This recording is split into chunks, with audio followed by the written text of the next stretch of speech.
In today's video, I'm going to teach you how to change an issue type in Jira. This process may seem daunting at first, but with a clear step-by-step guide, you'll find it's quite manageable. Let's dive in. First, let's start by heading over to your Jira dashboard. Open your web browser and navigate to your Jira account. Once you're logged in, look to the left-hand side of your screen. You'll notice a panel with various options. Among them is an option labeled Filter. Go ahead and click on it.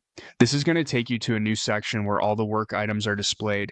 Here you have an overview of everything that's currently in progress.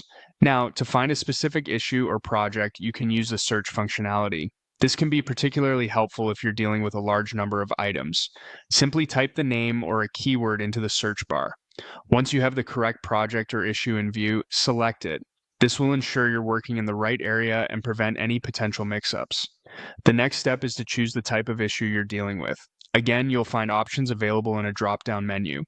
Once you've specified the project and type, you'll notice 3 dots or an ellipsis on the right side of your screen. Click on these 3 dots to pull up a context menu.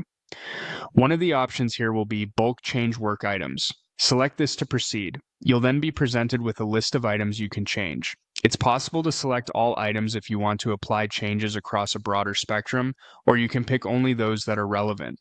Once you've made your selection, hit Next at the bottom of the page. This action will guide you to a new page. In this new window, you'll see an option for Edit Issues. Clicking on this will allow you to make further adjustments. You'll need to confirm by hitting Next once more. Now, you're ready to change the issue type. Look for the option labeled Change Issue Type and select it. This part is crucial as it allows you to define the new category or type you want these issues to fall under. After making the necessary selection, click Next. A confirmation page will appear where you should thoroughly review all changes to ensure everything is accurate. Once satisfied, click Confirm. Finally, you'll have to wait a moment for Jira to process your request. Once the loading screen passes, your issue types should be successfully updated.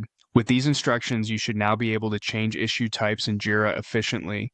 Always remember to double-check your selections and ensure that the correct projects and types are specified to prevent any unwanted changes. Thank you for watching, and I hope this tutorial made the process clear and straightforward.